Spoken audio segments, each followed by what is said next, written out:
A sitting Big Ten head coach leaves for a coordinator position at a Big Ten school? Panic ensues. What this actually means for the state of coaching in the Wild West we call college football. And the best cure for day after Super Bowl blues is talking about Super Bowl blue shippers. We're answering the age-old question, do stars matter? With examples and data from Sunday night's NFL finale. Plus, the top 10 recruiters in college football, a surprise school represented on that list, and multiple coaches no longer at the place they earned the recognition for recruiting to. I know, it's a lot, but we'll help you through it all as the college football recruiting show starts right now.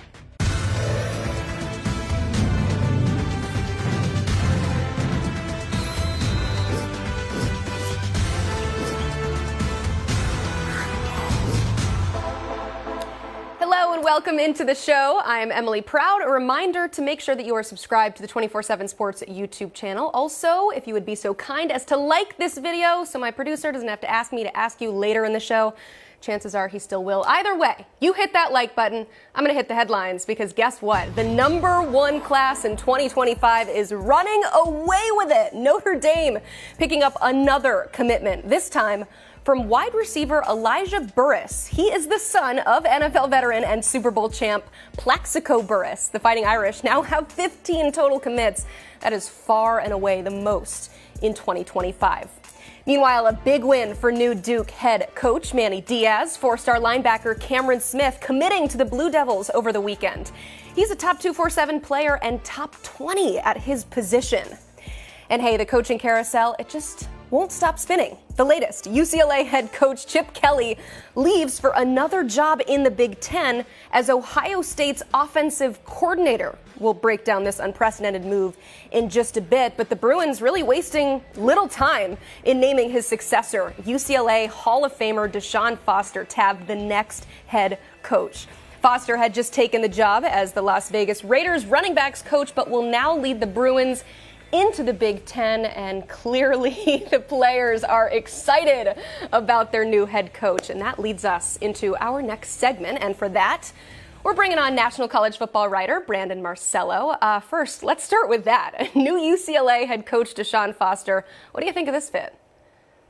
Yeah, it's not often you see a head coach get introduced and the players are all surrounding him like that. The players loved him, and they were pushing Martin Jarman, the athletics director there, to hire him in this short but quick process. And he was a name that started surfacing quickly in that he had just left the UCLA staff as running backs coach the last few seasons to go to the NFL to coach the Las Vegas Raiders. But when home came calling, he quickly made that decision to return there to lead the UCLA program, which is obviously going through a transition in more ways than one as they go into the Big Ten next year. But this is a guy who understands the UCLA program in and out. And I think it was very, very critical for them to get a coach who understands the program, but is also very willing to go out there and try to build up what they've been struggling with here lately. And that's NIL. They do not have a very strong NIL support structure there at UCLA. They are nowhere near even the middle pack of the Big Ten going into next year. Deshaun Foster has got to work with the boosters there and everybody to get them excited about the future of UCLA football, so they can take the NIL piece and start to run with it a little bit, because UCLA was not doing very well with the NIL under Chip Kelly. Chip Kelly, notoriously someone who wasn't very much in love with recruiting. Deshaun Foster's a guy who's going to have to, I think, day one, go in there, figure out the recruiting aspect, and get the NIL rolling, because it is struggling big time there in Los Angeles. Is there a better fundraiser than a Hall of Fame Bruin himself? That certainly makes the pitch all that easier. Let's get to the big story here, though. Brandon, why did Chip Kelly leave a head coaching job in one of the two major conferences for an offensive coordinator job in the same conference? No head coach in college football the last 2 years has flirted with more schools than Chip Kelly. This is a guy who most recently had talked to at least 3 NFL teams about coming on board as offensive coordinator. He had talked to at least 2 other schools on unofficial channels about joining them, including, I'm hearing, Iowa and Ohio State. Does Iowa make any sense about Chip Kelly's offense? It doesn't to me. But again, it shows just how desperate he was to leave UCLA. And also, I will add this. this is not necessarily a marriage that broke up and both sides are hurting for it. UCLA was on the verge of firing Chip Kelly. One of the big issues there is the buyout at about $8.5 million in December. They just weren't going to pay that out. And it was an up and down year. They had some good wins, beat USC, but also lost to Arizona State. Winning 8 games, it's good there. Obviously, winning 8-9 games, especially with the talent he had that on roster, and they could have been recruiting better, but they were still winning games. Going here into the Ohio State job, him and Ryan Day, very well known together. Ryan Day played for Chip Kelly previously, way back. They know each other. And back in late December, early January, sources were telling me that the two were talking even then about him joining there as OC. And it surprised me, and it's also some of my partners in crime in the Big Ten beat going, really? And I was like, yes, he is really trying to get out and be a coordinator somewhere. Chip Kelly there for a few weeks, so thought he might land an NFL gig. That didn't happen.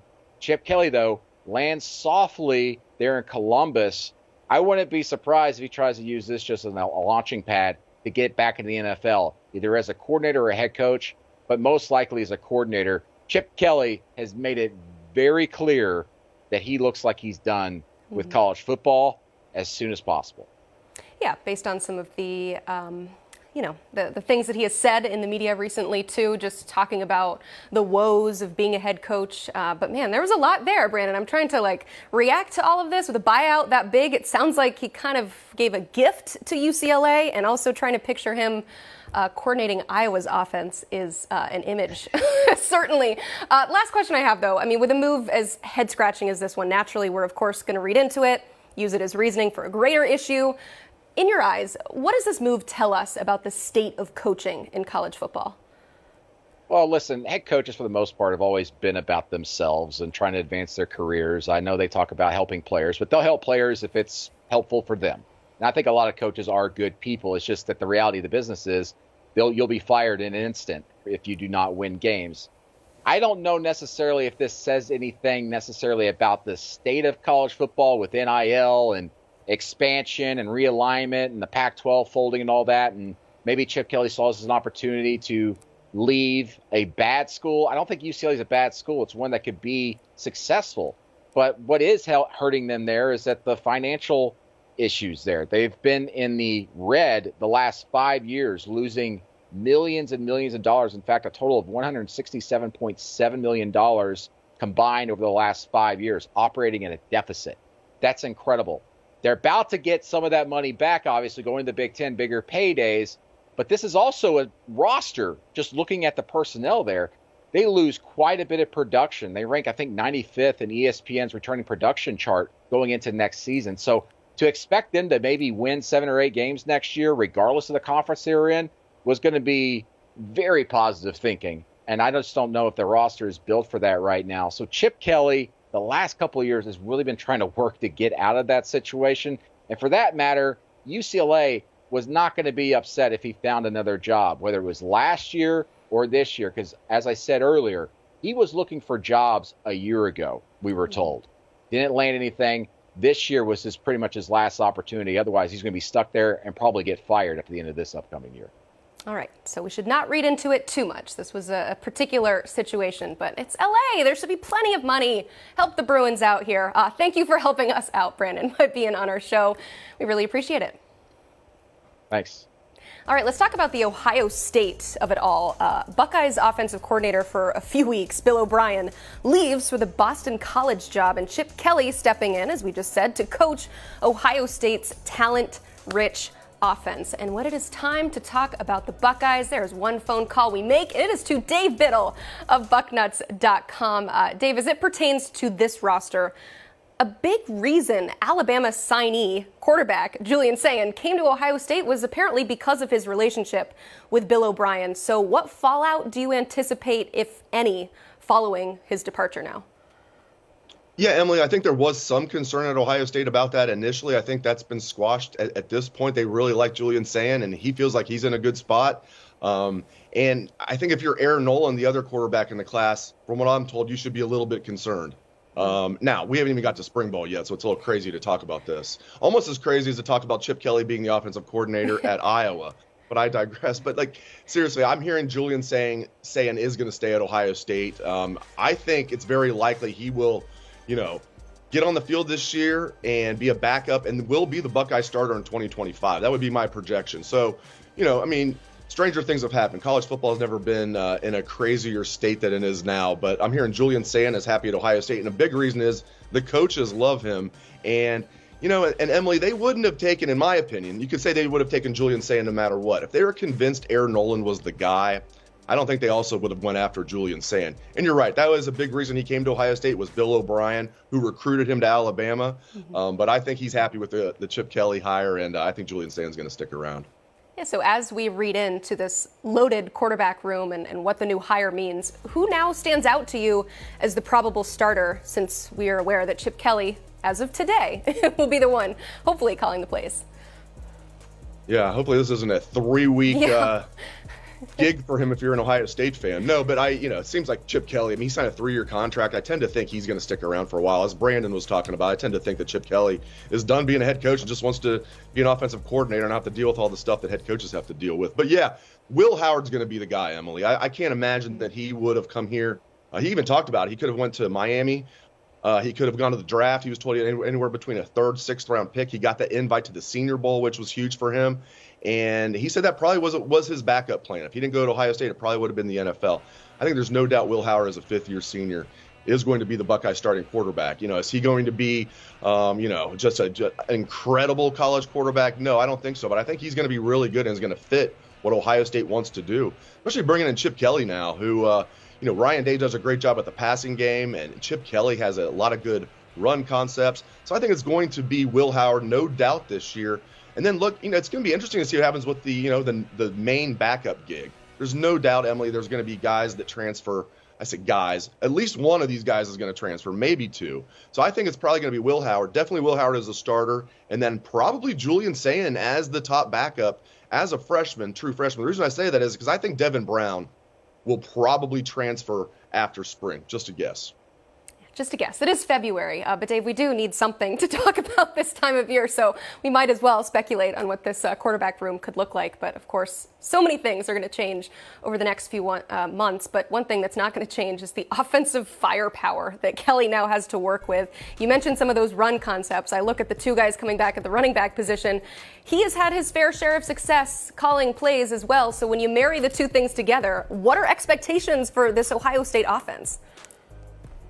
Very high, sky high. They always have been during the Ryan Day era, and now you've got to think that that's even enhanced at this point. Bringing Chip Kelly in and with all the talent they have coming back, I will say, their offensive line wasn't terrible this past year, but it was substandard. I would say, it was substandard for a team that has national championship aspirations, and they're returning 4 starters, and they did bring in transfer Seth McLaughlin from Alabama, who's going to be their center. I feel like they're still 1 offensive lineman away. But to answer your question, with Emeka Egbuka coming back, Travion Henderson coming back, then getting Quinshon Judkins in the transfer portal, which to me is crazy. They have both Henderson and Judkins. Getting Will Howard, and then Ryan Day is known as a offensive guru to bring in his mentor Chip Kelly. Yeah, and all the other young receivers they have like Carnell Tate and Jeremiah Smith and many more. Expectations are through the roof on both sides of the ball, but certainly on the offense. You mentioned Ryan Day, and obviously his offensive prowess is well known. How do you anticipate that relationship working when you have a former sitting head coach, and by former I mean like last week, and Ryan Day? How do you think their dynamic working together will work?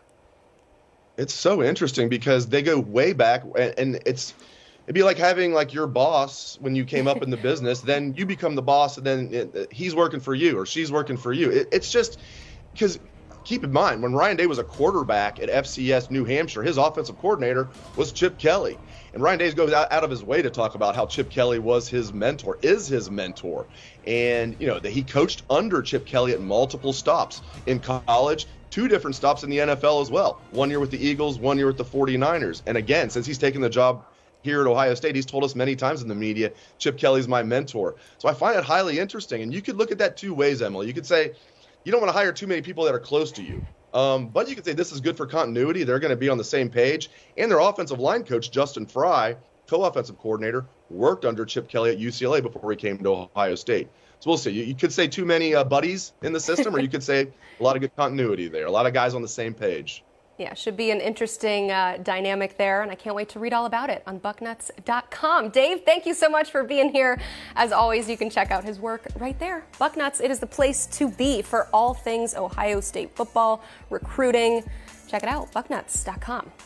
Hey, the Super Bowl featured 2 3-star quarterbacks. As a refresher, we rank 32 5-stars to mimic the 32 picks in the first round of the NFL draft. 4 stars, also players we think will be drafted one day. So do those 2 signal callers signal an overemphasis on the importance of stars? What a question, and who better to ask than national college football writer and co-host of the Cover 3 podcast, Bud Elliott. Bud, if the ultimate question is, do stars matter? What did the Super Bowl teach us last night? I mean, it's February 12th, so let's go ahead and have some fun with this and say that the Super Bowl definitively proves that stars don't matter at all, right? Like 2 3-star quarterbacks did start the Super Bowl. No, look, there are a ton of 3-stars out there, and there are even more 2-star and unrated players, who will go really low level or FCS or D2. And it's just math, y'all. Like the law of large numbers says that a couple of these guys are going to rise up. They're going to outperform their recruiting ranking. It is very possible to do so. We do see it every year. But the math also tells us that if you're a 4 or 5-star player, you're about 25 times as likely to play in the Super Bowl as if you're a 3-star, 2-star, or unrated player. So I don't know about y'all, but I like being 25 times more likely to play in the Super Bowl than not. So if I had to have my pick, I would still rather have a 4 or 5-star. But look, guys do fall through the cracks. I don't think at 24/7 Sports or any of the major services out there that we really claim to be perfect. And, credit to Brock Purdy.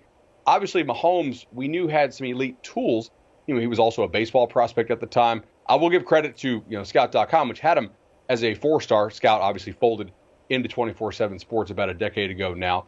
So at least somebody saw him a lot and had him as a 4-star. But we scout traits and tools just as the NFL teams do. And there were still questions about Mahomes coming out. I mean, he wasn't a top 5 pick. He was somewhere in the teens, which seems preposterous now after the guy's won, 3 or 4 Super Bowls, and he's probably going to get another one in short order, I have to imagine, before his career is done, maybe 2 more. And yet there were still some questions, and he didn't even start year 1. He was behind Alex Smith. So think about it. You throw for a good, zillion yards at Texas Tech. The arm strength's there, the mobility's there, and you're like, yeah, I still got some questions. I don't know. And that just, I think, related to the offense he was in. At the time Mahomes was drafted, we really had not seen prospects come out of that air raid offense and have success. We'd seen a lot of failures, though, like Tim Couch at Kentucky, who was drafted, first overall by the Browns about, 30 years ago now. And, just that system wasn't translating. So Mahomes and Goff are 2 of the first guys to kind of overcome that air raid system and succeed in the league. So, yeah, we missed on him. And that stinks. I think I'd still rather have the odds on my side. Yeah, I mean, if our director of scouting, Andrew Ivins, was perfect on all of it, I can't say he'd be working for us. He would be getting paid lots and lots of money to help out those NFL scouts. But yeah, Patrick Mahomes was a 3-star. He threw the game-winning touchdown pass to a 5-star in Mecole Hardman. So it all kind of balances out there. We focus a lot on those 4 and those 5-stars, and many people just assume that means that 3-stars, they're no good. So please clarify for us. If 24/7 Sports ranks you a 3-star, what are we saying about your projection at the next level? Sure. So 3-stars are actually decently likely to be drafted. We don't put 3-star grades on prospects lightly. There are not that many 3-stars. There are certainly far fewer 4 and 5-stars. It kind of pyramids up, if you will. But 3-stars are still highly coveted prospects. They're prospects who are likely going to get good looks from Power 5 teams or are going to go to some pretty good Group of 5 type teams. So I know a lot of prospects out there probably look at it like, man, you guys got me as a 3-star. Do you realize what the makeup of your high school team is? 3-star very, very likely is probably the highest rated prospect on any given high school team with very few exceptions out there in the country. So 3-star is not a bad grade at all. And I like that graphic, but it also shows the need to balance your roster with elite talents and then also some cheap talents because unlike college football, in the NFL, they have the salary cap. So Kansas City used to be loaded with studs at the receiver position, and then they had to pay Patrick Mahomes. So they're like, all right, we got to kind of just piece the thing together, not with scrubs per se, but guys who can come cheap. Maybe they have a flaw. Like Mecole Hardman was a 5-star. You know what? He hasn't really panned out as a complete receiver. but he still has that speed. And that's why Kansas City used him for that game-winning route last night. That little return motion, DB has to follow.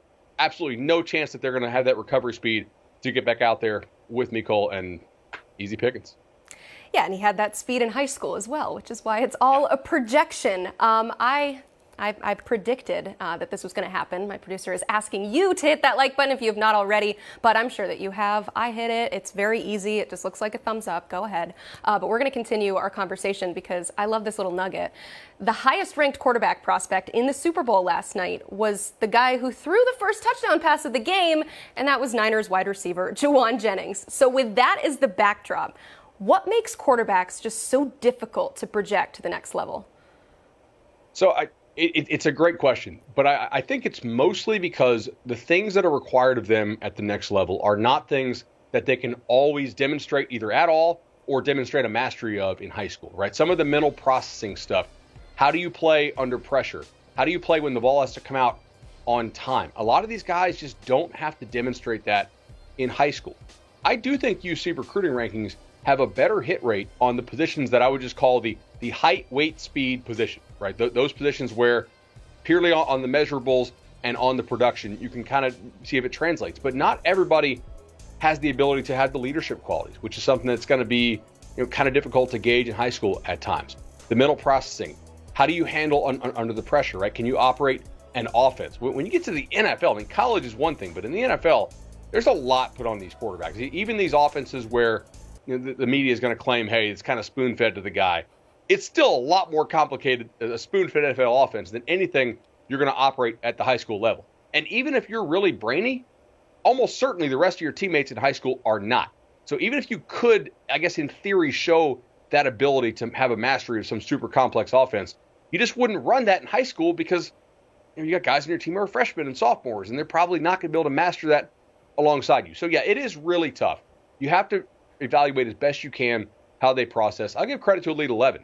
I've been doing this for almost 2 decades now, and Elite 11 used to be kind of stand there and throw. And now at least they've made you throw on the move and try to have different challenges mentally and physically to try to more simulate what the modern game is requiring of prospects, which I think helps, but it's still a bit of a crapshoot.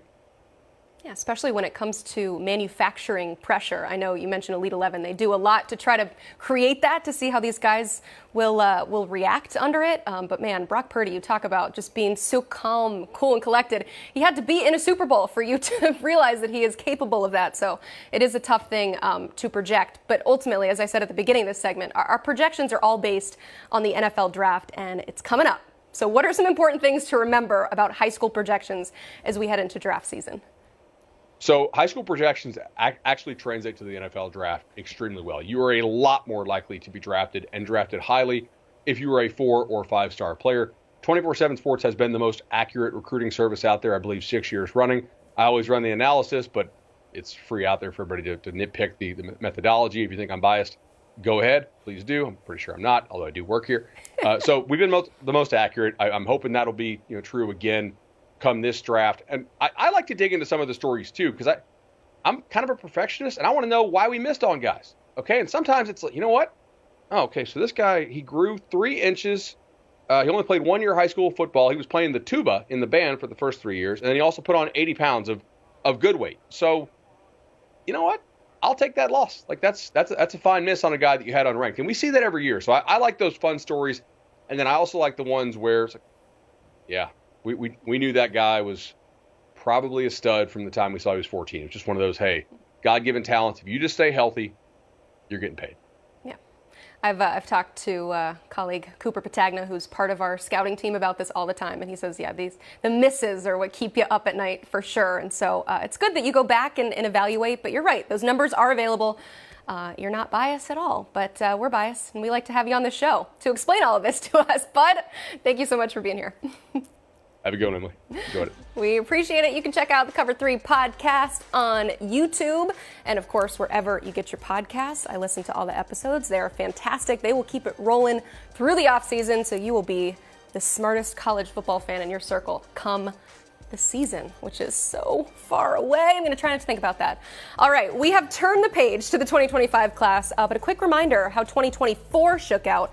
Georgia finishing at the top. You got Alabama, Oregon, Miami, Ohio State, rounding out the top 5. A lot of SEC, a lot of new SEC in those rankings, but those are the team recruiting rankings. But I want to know about the recruiter rankings, the staff that put these classes together. Thankfully, we have a guy who put that list together, National College Football writer Brad Crawford. Brad, before we get into your list, what's the criteria for putting this together? Yeah, you have to sign elite prospects, and a lot of these top 10 guys are coaching at programs under top 10 head coaches. You've got guys who are helping lead top 15 elite programs that are already on the way too early top 25 list.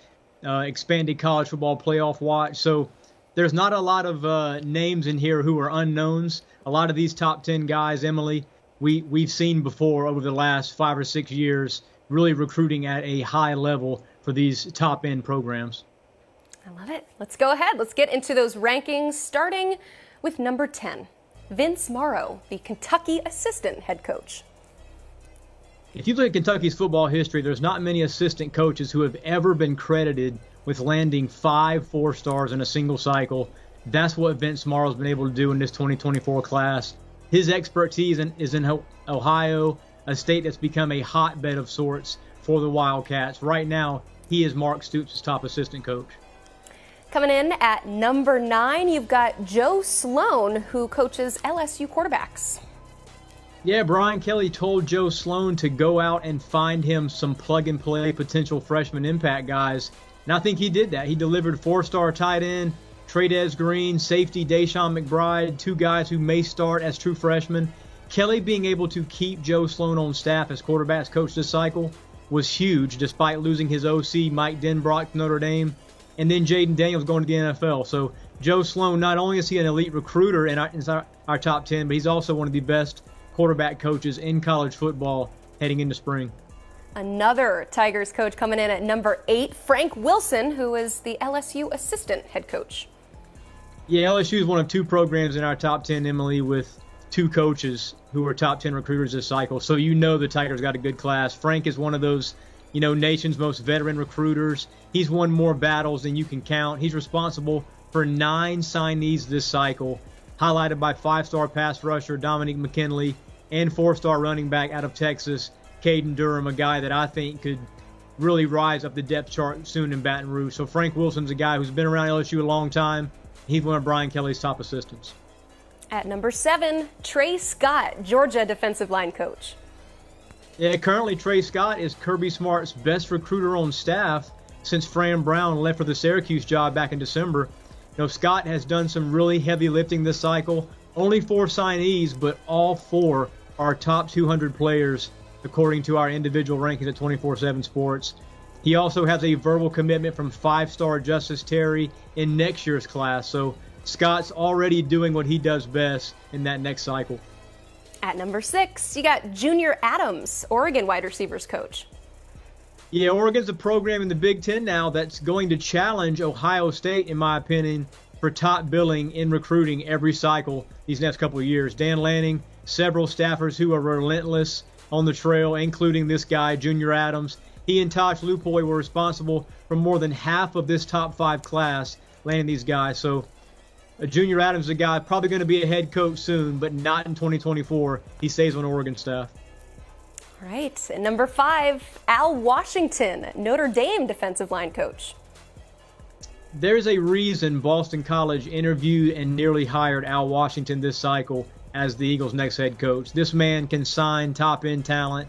He's done it at several elite programs, Ohio State, now at Notre Dame, and now serving under Marcus Freeman. So I think Al Washington's a guy, not only does he bring a relentless mentality at line of scrimmage, but he can also sign guys at any position he finds. At number 4, I know you know this name, Jason Taylor, Miami defensive line coach. Yeah, former Dolphins pass rusher, Hall of Famer.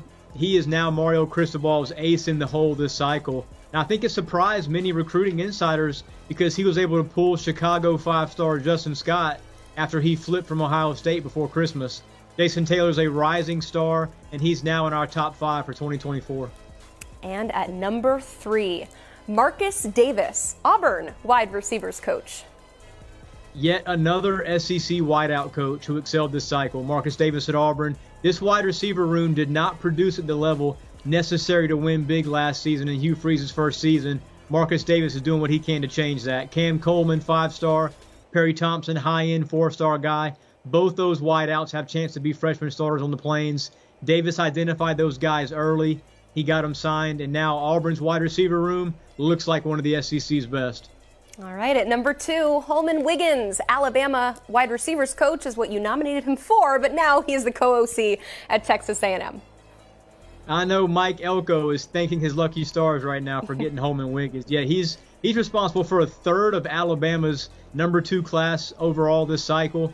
If I'm one of the Aggies receivers in that room in College Station, I'm super excited about my coach based on what Wiggins was able to do in Tuscaloosa with guys like Jalen Waddle, Devontae Smith, Jerry Jeudy, Jamison Williams. Holman Wiggins, he can recruit them and he can develop them. And at number 1, Fran Brown, Georgia's DB's coach, who is now the head coach at Syracuse. Yeah, Fran helped the Dogs secure several top-rated players this cycle. 5-star Ellis Robinson, 5-star Justin Williams, 5-star KJ Bolden, flipped from Florida State. When Brown is in on a player you want, it's going to be very hard to beat him on signing day for a commitment. All right, let's talk about some of these guys. I'm going to be devil's advocate here. Fran Brown, he had the luxury of pointing to the scoreboard while he was recruiting for the Dogs. So how do you think his recruiting chops will translate to Syracuse? If I'm a Syracuse fan right now, I'm extremely excited to see what Brown can do. I mean, the Orange are one of the ACC's mid-level recruiters historically as a program, but when you're able to go out and pluck the number 1 recruiter in college football and hire him as your new head coach, the turnaround is going to be quick. He already signed Ohio State quarterback Kyle McCord out of the portal. That was huge. He did that his first few weeks on the job. Now, there are 2 vital factors here, I think, for Fran Brown that he needs to sort of address in year 1, and that's determine what Syracuse's NIL strengths are up north, and then his ability to kind of get these high-level guys that may slip through the cracks and not get the Georgia, Alabama, LSU offers in the South. Fran Brown, he was an assistant under Kirby Smart several years. He obviously knows the fertile recruiting areas in the South, so I think he'll be able to get some high-end guys at Syracuse. Okay, real quick here. I noticed every team represented among this top 10 has a top 10 recruiting class except for Kentucky. The Cats finished at 25 last year. So if the rankings don't necessarily tell the story of Merrow's impact, what makes the case for him being on this list? His biggest strength is he's one of the SEC's longest tenured assistants, having been at Kentucky since 2013. And not only is he Mark Stoops' most vital recruiter, but he's a huge part, Emily, of that physical mentality at the line of scrimmage that Kentucky's been able to do these last few years. A couple 8-win seasons, has a 10-win season. Vince Morrow has made Ohio his sort of hot recruiting ground there. And, I mean, he signed a handful of 4-star guys, like I said, and no Kentucky assistant has ever been able to do that. I love it. Brad, thank you so much for being here. You can check out his story on 247sports.com. That is the place to be. Thanks so much for joining us. This was the College Football Recruiting Show.